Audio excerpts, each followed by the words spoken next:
these agents, and I want y'all to give them a good round of applause because they deserve it because they are top producers for C21. So when I start introducing them, I want y'all to get excited about them because they're in the same company you're in.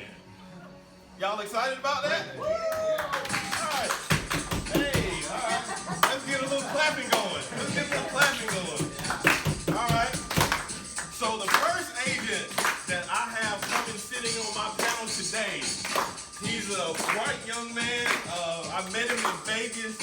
I was really impressed by his story. I didn't hear it from him, but everybody was so excited about talking about this guy and his future with the company. So our first top producing agent is Denzel Clemens.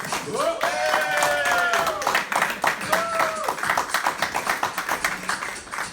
All right. Let's get it going again. Our next agent, I also talked to him a couple of years ago on a real estate transaction, but I met him personally in Vegas. And when you get people that you just meet for the first time and you know they're good people, that's the impression that I got from this guy. He texted me that night. He was like, hey, here's my contact information. You know, whatever you need, just give me a call. That next agent, top producing agent, is our very own Daniel Jones.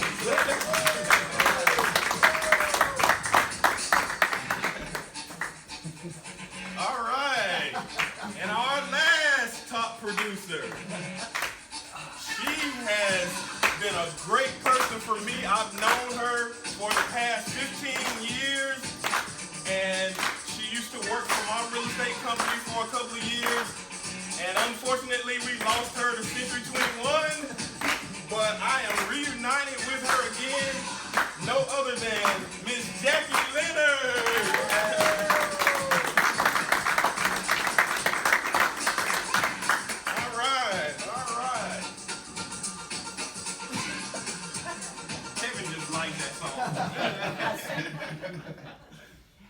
So what I wanted to do was I wanted these agents to come and kind of talk to you all about what has worked for them.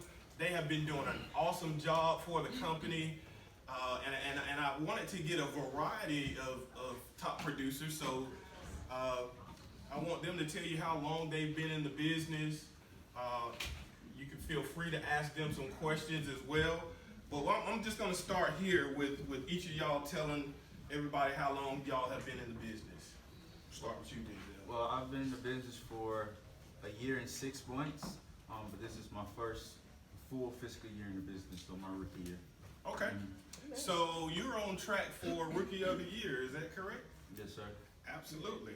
So just an idea, how many transactions would you like to do by the end of the year? 35.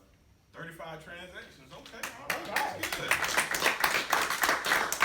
I tell you, my first year I was nowhere near 35 transactions because I think I got my first sale 6 months after I had my license. Me so, too. You too? Yeah. So it took a while for me to learn the business, and I think that I was kind of doing it backwards because I was one of the agents that felt like, okay, I need to know the contracts real good.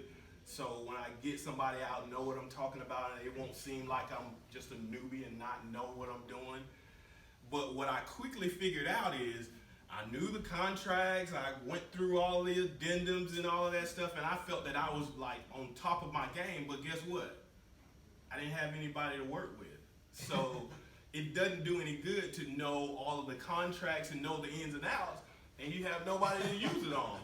So I think real estate has really transformed, and one of the things that I've been a big promoter of with new agents, just saying, hey, go out and get the clients, go out and get the sellers, go out and get the buyers, and I'll help you with everything else. I mean, even if I have to specifically write the contract for you. So that's the focus now, is to go out and get the clients, and that's why this young man is on track for 35 transactions. So good deal. All right, so what's your earning goal? What do you hope to earn by the end of the year? At least, as far as GCI, at least 120. Okay, all right, good deal. Okay. All right, our next person, Daniel Jones. This guy has exploded as well. So when he told me where he was going in Vegas, I'm like, this dude say he's a cop. Is he doing something illegal here? Something's not right. So when he told me that, I just kind of stood back and like, oh, really? So he's been doing an awesome job. So how long have you been in the business? I got licensed at the end of 2016, just kind of to dabble to get some investment deals going, to flip properties. Had no intention of doing the traditional buy and sell, but I started helping some friends out, and in April of last year, I pretty much said bye to the police department and became a full-time agent. Wow, good deal. And how many transactions would you like to do by the end of the year? I'd like to get to 60. 60. Round of applause for that. So these goals are getting higher and higher. So Denzel 35, Daniel 60. Okay, and what's your earning goal? What do you hope to earn? About 200 GCI. Okay. Now, I know some of y'all are thinking, wow, that's a lofty goal. But you have to put it in your mind that it's doable, because when we went to Mike Ferry, you had some of these agents saying, I closed 200 transactions. I'm like, 200? Like, that's crazy. And their earning potential, oh, I'm gonna make $4 million this year. Jesus. I'm like, really? So, like, you have to put it in your mind. If you can believe it, you can achieve it, but you gotta start thinking about it. You gotta put it in your mind to say, hey, I can do this. I can do this. There's nothing that these agents are, that they're different in any kind of way. It's just their commitment, what they want to put in it, and that's what you get out of it. So, good deal. All right, Jackie, how long have you been in the business? 21 and a half years. 21 and a half years. That's a long time. That's a long time. Yeah, I'm trying to think of what I was doing 21 years ago. Not real estate. Definitely not real estate. So how many transactions would you like to do by the end of the year? I'm shooting 400. All right. Lofty goals. Do you feel like you're on track? I do. I'm slightly behind what I want to do, but trying to make it up. Okay. So y'all know Jackie is not only doing real estate, but running a property management company at the same time. So that is amazing to be doing that and having a goal of 100 transactions, because that's an awesome task. Everybody in property management knows that that's a headache within itself, but to also keep up with all of those transactions, that's amazing. So what's your earning goal? GCI of 300. All right. Another round of applause. So 300,000. So that's I think that's a great goal, and we all can do it. I mean, there's nobody in this room that can't achieve that. And I know that the numbers seem high, but if you continue to do what you need to do, I mean, it's attainable.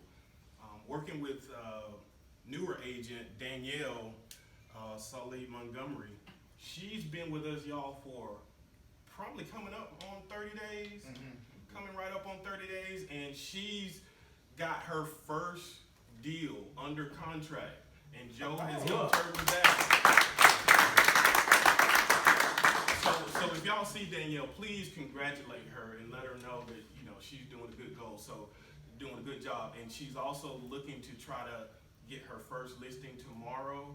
So I'm gonna go with her on that.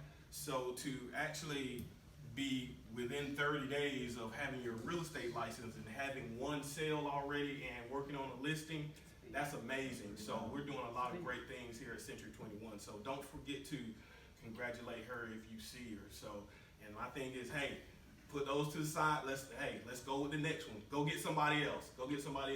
So that's the goal. That's what we have to do. So I wanted to ask the panel a couple of questions, and we're gonna talk to them. I'm not gonna always start with you, Denzel, so don't think I'm picking on you because you're the new guy. I'm gonna switch it up sometimes. So what I wanted to ask, and we'll start with Jackie first. What are 3 keys to your success in real estate out of your 21 years? What do you think? What would you say? Treating my clients like their family, Okay. meaning I learned from my very first broker, you never look at a client like they're a paycheck. Right, absolutely. When you look at the deal, that you need the commission, you lose sight of what's important. Number 2 is I keep in contact with my clients through birthday cards. Okay. It's just a 50-cent card. Right. Today, inflation, it's 99 cents. But the thought of a card, you remembered me. Right. And then number 3, which should be number 1, remaining humble. Right, right.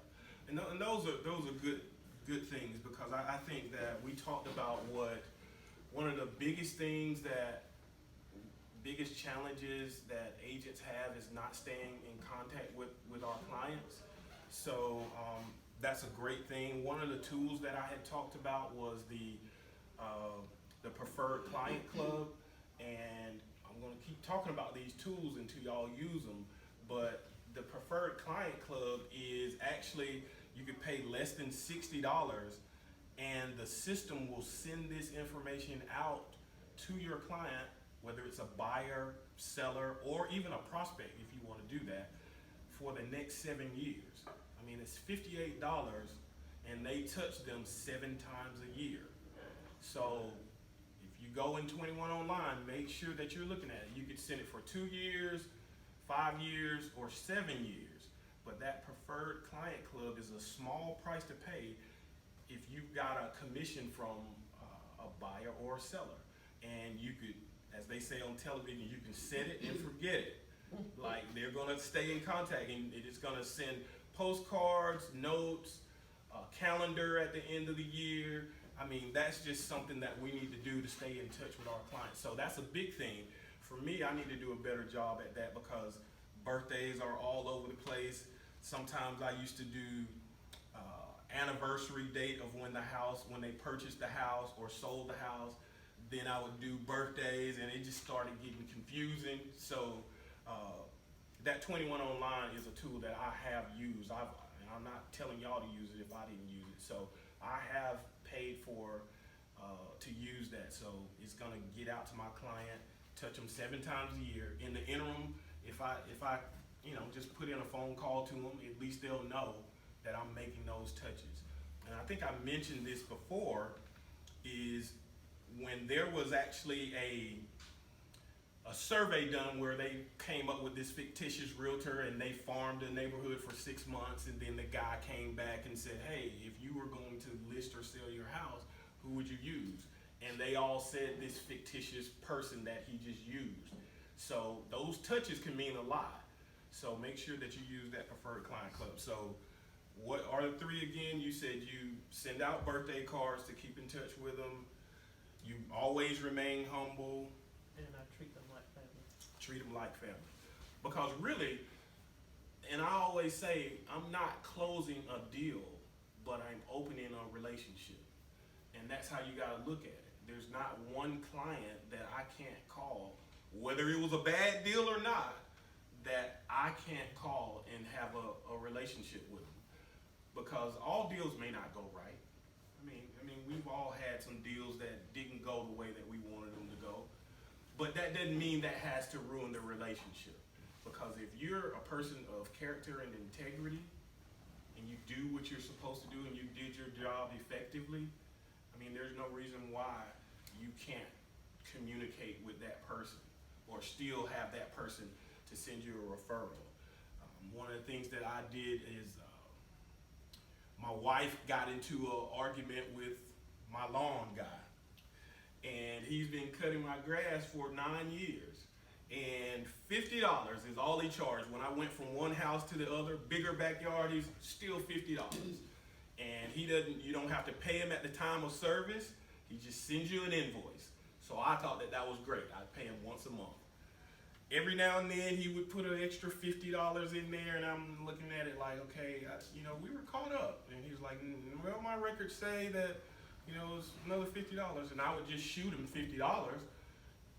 and wouldn't worry about it. But my wife, who is the to the dollar, to the number person, she's like, oh no, we don't owe you this $50. And they kind of had words and got into it and went to a back and forth. And what ended up happening is the guy said, hey, I'm just gonna let you find another yard guy, and I'm gonna go about my business. I wish you well. And I said, hey, you know, I wish it wouldn't have came to this. You know, if it was an issue, I wish you would have just called me.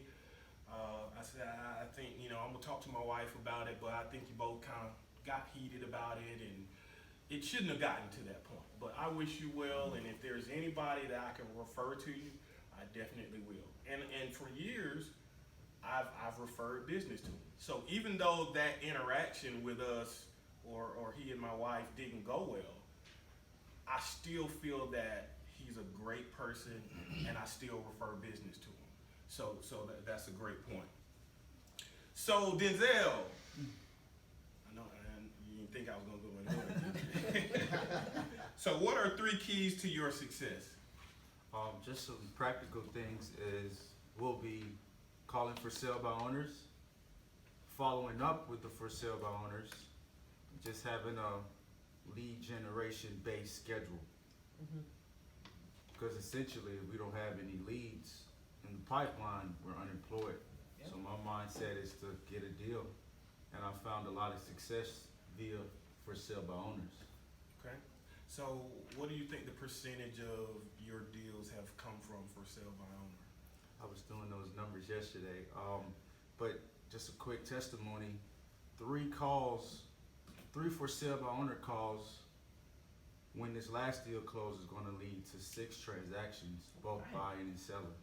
Wow. 30K in pocket. All Wow. That's amazing. That's amazing. So for sale by owners can generate you a lot of money. And I know a lot of agents kind of stray away from that because either they have a fear of getting told no, or they just automatically assume that if it's a for sale by owner, they don't have enough money to actually hire a realtor, or they don't believe in what we do. So the one that Danielle is getting tomorrow, it's actually a for sale by owner as well. And it's not that they didn't have the money to hire a realtor, they just didn't know how to do the figures. So I told Danielle, I said, hey, work on the figures and let them know. And I mean, they're gonna net $16,000, and they had no clue that hiring a realtor would still net them $16,000. They just thought that they were gonna break even, so they didn't have enough money to hire a realtor. So there are ways that we could talk to clients and let them know, hey, in some cases, it's actually cheaper to hire a realtor. And I know some of them are like, really? How? And I can tell you, number one, if you're a for sale by owner, you got one sign on one street, and you may be with one website. We have hundreds of signs all over the city. Statistics show that we're gonna get your home sold faster than you can by owner. And you gotta think of, if we get it sold in 2 months and you keep it on the market for a year, because if somebody didn't go down your street, they didn't see it for sale. So you start adding up your mortgage every month that you're paying. You start adding up your utilities every month that you're paying. So in actuality, technically you could save more money by hiring a realtor. So those are some of the things that you could kind of think about, but it doesn't cost as much as people think. So for sale by owner is a good avenue of getting money, and Denzel is just not scared to do it. So I've heard him, and he's just gotten real confident in doing it. So that's a great thing. That's a good thing. Now, it was another thing that I've heard that you do is you have a commitment to make a certain number of calls a day and all of that. So Right now, my contact goal is 10 a day because obviously I'm getting closer to my initial goal. right. So if I make 10 contacts for the rest of the year, I feel like out of those 10, I can outside of what I already have listed and pending, all I need is about 3 to 4 more deals. So out of those 10 people I call per day, at least 3 to 4 deals I'll close. Okay, great concept, because it really is about numbers. Yeah, this is numbers. It's a numbers game, and you all know that. One of the things that I used to do when I was a young kid, and I mean, I'll talk about it now, but like, I used to go to the high school dance, and I used to say to myself, okay, I'm gonna talk to 20 girls, and out of those 20, I'm probably gonna get 10 phone numbers. And out of those 10 phone numbers, 2 won't be fake. there's a couple of you fake, you know, and I'm gonna get 5 out of those 20. So maybe out of those 5, one of them will be my girlfriend. You know? I mean, so it was a game of numbers, and that's just how I played it in high school. You might have to talk to your wife. Well, if my She was wife the best sees number. this, or if somebody talks to her, I got her. She was the one that I got. Okay, all right. So for the record, it was my wife, Daniel. Okay, that's the one that I got. All right. So were those your 3 keys? Yes, sir. Okay. So what's the one thing that you think has taken your real estate career to the next level? Probably having a lead generation. Lead generation, just always think about the next deal. If I have 2 deals under contract, I'm panicking. Right now I have 2 deals under contract, so I'm panicking as I'm sitting here. I just had 2 deals fall through, so initially I had 4, had 2 fall through. So things happen in this business, so you just have to keep it going. Always think about your next deal, because essentially it could fall through, listings expire. Right. Sellers change their mind, buyers change their mind, so you never know. So the only way to stay in business is to keep your business going. Absolutely. So lead generation is a key. Mike Ferry talks about lead generation all the time. The other thing that he talks about is keeping listings, which is why Shep is doing this mastermind group, because it's like we want to maintain 10 listings at all times. One of the things that they talked about was, at Mike Ferry, he was saying, you may work with a buyer and you show them 10 homes, and then they don't see anything that they like. And then the next day, you show them 10 more, and they may want to narrow it down, but don't want to make a decision and keep looking. And then it's the weekend, you want to spend time with your family and loved ones, and they're saying, hey, we saw some more homes, but we think that one of these homes is the one that we're going to get. And then now you're out on the weekend, and you're showing homes on the weekend, you're away from your family, and then they say, well, let us think about it. And then they call you Sunday and say, hey, we want to make an offer. So now you've showed all these homes, spent all of these hours, and then you actually end up getting a deal. Okay, so how many days does it take to you to go do a listing presentation and get a listing? One, maybe. It depends. 1, maybe 2 days. So when you look at that, as far as the time that you're spending on a buyer, you actually could be saving time by listings, because if it was Saturday and you have a listing, I mean, technically, do you have to work? I mean, do people have to bring the contract to you, get the contract to you? You could be at Shep's condo in Panama City with your shorts on, with a little drink in your hand, and people are calling you. Or if they want to see a property, they go see the property. It doesn't take a lot of your time. So the more time you have, the more business you can have. So working with buyers is a great thing, but I look at it as every time a deal closes, you're unemployed. And you gotta look at it like that way. Once you close a deal for a buyer, you're unemployed. So that mastermind group is talking about how we can get more listings, and then all of the buyers have to come to us. So that's a great concept for that mastermind group.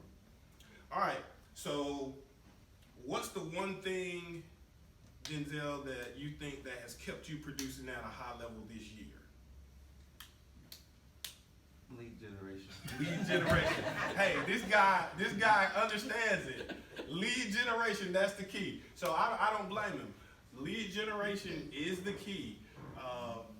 We have Zap, which is another tool that Century 21 has that helps us with lead generation, and it lets you know when somebody is hot and ready to contact. So all of these things help us. I think Joe showed us a great CRM tool that's totally free that we can use as well. If you didn't get that, make sure you see Joe. I thought that was great as well. So those are things that we can help us as agents continue to do well on the market. All right. Last but not least, the man of the hour, the police officer, Captain Honesty, the jokester. He's picked on me and Herman, so do I need to pick on him, Herman? No, leave him alone. Leave him alone? Okay. I love you, Herman, thank you. Just remember, you gotta send me one. I got you. All right, so what do you think are the 3 keys to your success? So basically, the first one, treat every client like they're your only client. And what I mean by that is if you're in a meeting and a client calls you or texts you, text them back and say, hey, listen, I'm in a meeting, I'm gonna get back to you right away. And by saying right away, that shows them, hey, they're your number one priority right after that meeting. And when you're out and about with them, showing them houses, don't go taking phone calls from other clients. Send them that same text message, hey, I'm in a meeting. You don't have to tell them you're out with another client. Tell them you're in a meeting, I'll get back to you right away. And that just lets them know that they're the most important thing on your list of things to do. The second thing is follow through and timeliness. If you tell your clients that you're gonna do something, don't wait days to do it. That's the worst complaint I hear from my own clients that have used other agents. Like they said they were gonna do something, they never did it, or it took them days to do that. Being on time is very simple. If you tell them you're gonna meet them somewhere at 9 o'clock, be there at 9 o'clock. If you're gonna be 2 minutes late, send them a courtesy text and let them know you're gonna be 2 minutes late. That at least lets them know, hey, he's a timely guy. He got in traffic. He's let me know he's going to be 2 minutes late. No big deal there. And then the third thing is treat the small transactions like they're big transactions. Absolutely. And I'll tell you why. Some of these small transactions, I'll give you a prime example. I'm working a $45,000 commercial deal. And to put a spin on top of that, it's a Carta deal, which cuts the commission in half. Okay, Right. so Make I'm looking at a couple of $100 from this deal, right? But I'll use it as a learning experience because I didn't do a lot of commercial. And second, I treated that client the same way I do a $300,000, $400,000 client. And let me tell you what happened. Once we closed that deal, he told me, he's like, hey, listen, I appreciate everything that you did for me in this. I want to buy 20 investment properties in Columbus, and I want you to help me do it. There you go. Wow. 20 investment properties? There you go. That's like $1.5 million in sales. That's like $30,000 to $40,000 in commissions for me just from that one client because I treated him like any other client. There you go. Absolutely, that's powerful. Yes. You never know who you're dealing with, and that's a big thing. I had a client who I never met him, and he called me and he said, hey, I want to buy a property. He said, but I don't want to go over 179.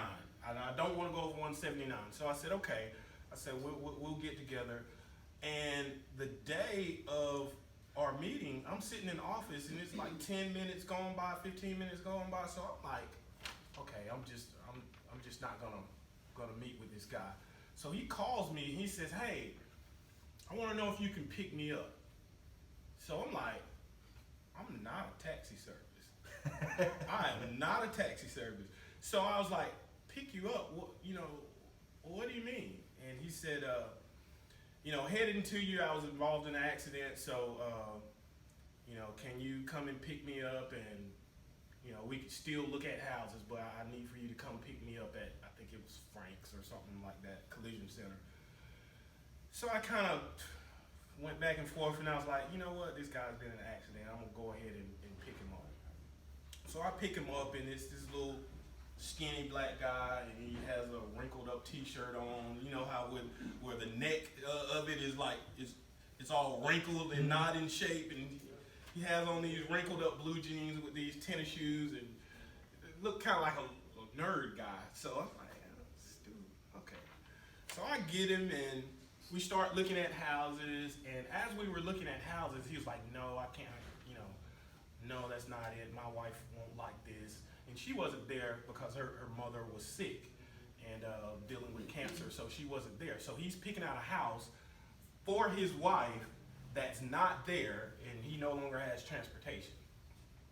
So as we kept looking at houses, we finally ended up having to build a house. So from this $179,000, what ended up happening is we ended up building a $350,000 house that he moved into in Cocoa Lake.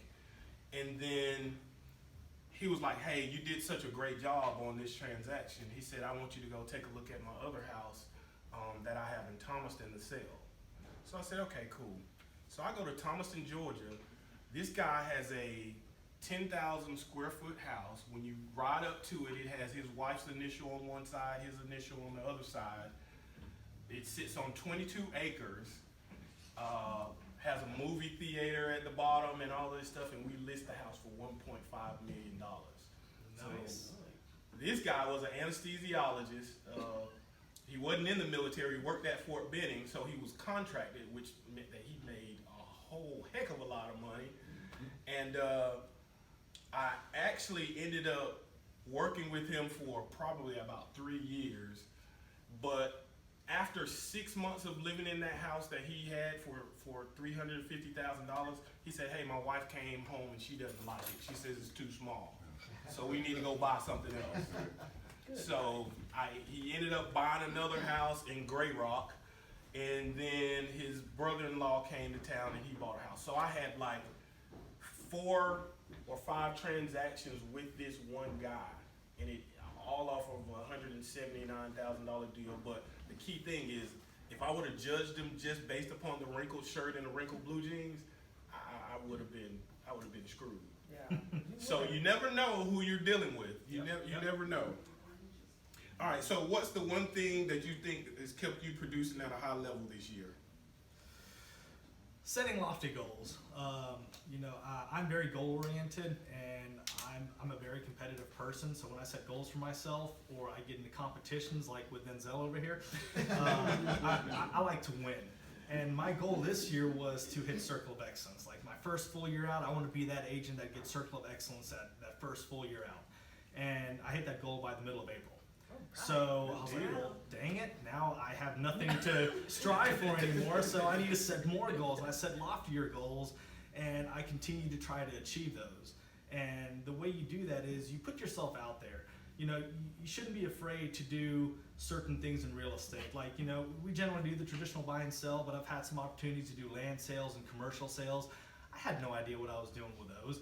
But you reach out to some of these more experienced agents, you reach out to Jim, you reach out to Gary, and you don't be afraid to talk to these agents and ask for their advice and ask how to do those things and learn, because the more you learn in this business, the more successful you're going to be, and the more you're going to be able to produce. Absolutely. That's great. That's great advice. I don't know if I asked you the second question, which is the one thing that has taken your real estate career to the next level. That was my answer for that. Okay. There's actually 2 parts to that, but in this case, I quit the police department. I left a steady paycheck, a guaranteed paycheck. Every 2 weeks, I had X number of dollars going in my account. And at the same time, my wife pretty much said, you know what? She was the director of operations at Chick-fil-A, and she said, I want to do something different. So I quit my job at the police department. My wife quit her job at Chick-fil-A to go to nursing school.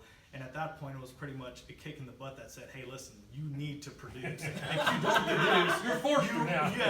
you're not going to make any money. Yeah. So I was basically forced. You don't have to a goal do well no more, in you this have a business. need. That's right. That's right. So, and then that kind of what pushed it over the edge is just the need to produce. Yeah. Just A little bit of pressure. Yeah, just a little bit. I remember the first day that I went full time. I left Aflac and went full time in real estate. And me and my partner at the time, we were just sitting there in the office, and nobody was coming in. The phone wasn't ringing, and I was just sitting Welcome to there real like, estate. yeah. I mean, he had left Synovus and I had left Aflac, and we were just sitting there like, what have we done? And just thinking like, my wife's depending on me for a certain amount of income coming in on my side, and it was like, I was just afraid. But what had gotten me brave enough to do it was at the time I was at Aflac, I was only making like 40 grand a year, but I was making 60 part-time in real estate. So I'm like, okay, if I'm making 60 on my part-time and 40 on my full-time, yeah, I'll jump out there. And man, like reality set in real quick. So that part kind of, so I know the feeling. I know the feeling. And if you don't produce and your wife's looking at you like, what is he doing all day? So I can understand that. So if I was to ask you, what would be your best advice for a new agent that's just getting into the business day one and they came to you? So it's quite simple. Don't expect a huge paycheck. When you get into this business, you may have 6 months to a year before you even do your first transaction. Be prepared to get into this business. Don't just quit your job and say, hey, I'm going to do real estate. Make sure you have a lofty savings account. Make sure you are ready not to make any money starting off, because if you don't, you're going to fail in this business. Okay. Now, if you happen to come out your first year and you're doing great and you're making a 6-figure salary, great. But don't live like you make a 6-figure salary. Live like you're making a 5-figure salary. You know, if you're making 6 figures, live off of 40,000, because you don't know what next year is going to bring in the year after that. Once you've kind of established yourself, you know, year 4, year 5 as constantly making good money, you can start living a bit more lavishly. But until then, keep your savings account full, keep it good. That way you can swim through the bad times. Good advice. Great Wisdom. advice. Jackie? Excellent wisdom. He said, huh? Well, you can't take his answer. What would you tell a new agent day one? They came in and said, Miss Jackie, give me a golden nugget or a piece of advice. Listen to everything he just said. I am not lying, because it's wisdom in this business. In anything, you have to have wisdom. Yeah. Don't ever live beyond your means. Mhm. Don't ever live beyond your means. Amen. Don't ever assume anything. A good name is to be desired. That's scripture. Yeah. Whatever you do, let it be said that if somebody says, well, you know, Anthony does, be able to say, no, I've known Anthony for a while. I know what kind of person he is. A good name will take you further than anything else. It will give you favor, and favor can get you where money can't. Absolutely. Also, stay humble. Yeah. Stay humble. You know, many people, when we tell them about Mike Ferry, one of the first things that they want to say, he's so arrogant. And he may be. But if you've heard him, there is still an humble side to him. There is still an amazement that he is as good as he is to himself. Right. He understands where his blessings have come from, Absolutely. and that it is nothing that he has done. Mhm. And so, as great as we know that he is, there is still an humble side to him. Mhm. And with that, he continues to learn. Read something on this industry every day. Read something. And Shep gives us information on the numbers at the beginning of every month.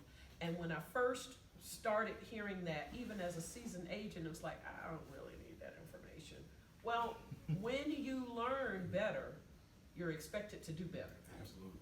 And when I learned that I need to know more about the industry, I need those numbers, because when I go to present myself, I need to be able to say, hey, we sold this many houses in our area. This is where the trend is going. You know, Joe just rattles that stuff off. It is so amazing. And he always has my attention when he's talking, because he's giving out such good information that I can relate. Mhm. Be a sponge. Mhm. Be a sponge. Let whatever room you're in train you. Absolutely. You never know what you're going to get from it. Great advice. Great. Great Yep. advice. Denzel, what would you tell a new agent? Kind Brand of new hard. coming in. Lead generation. Lead generation. That's right. I did it for you, bro. Yeah, what he said. Lead generation. And just to add on what they're saying, I would say strengthen your mind and strengthen your circle, because Yes. it's going to be a lot of doubt attacking you Yes, sir. early in the business.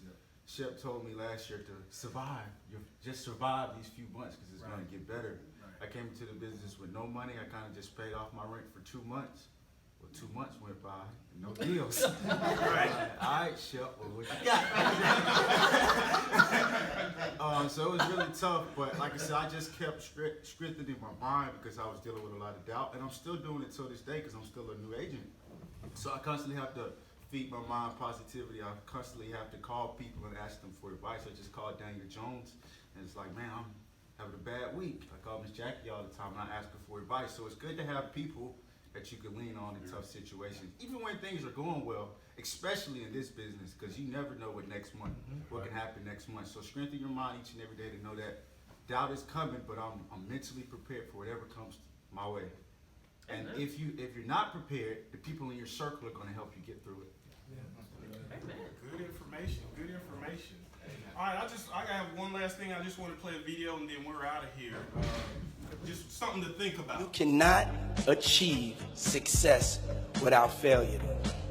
Some of my biggest successes come from some of my biggest failures. Don't be afraid to close your eyes and dream, but then open your eyes and see. For a lot of people, the distance between their dreams and their reality is intimidating, and they get stuck. They get paralyzed, just like I was. And the only way forward is to be real about what it's going to take for you to achieve those dreams. You have to be honest with yourself. You have to tell yourself the truth. You have to tell yourself the truth of what it's going to take for you to be successful. It doesn't come easy. You're going to have to go out there and get it. Nobody's going to give you nothing. There's no rescue team coming, no National Guard, no aid coming, nothing. The only way forward is to decide that you want that dream so bad that you are going to work harder, you're going to get up earlier, you're going to stay later, you're going to push past the people who doubted you and laughed at you and hated on you. I want you to never be afraid to make a decision. Be decisive. Don't be afraid to fail. Be fearless. I want you to make a decision right now that when you fail and you fall to your knees, I want you to remember the power of you, and I want you to get back up on your feet. Make a decision today that when you're in the darkness, you'll remember the power of you. You are your own light.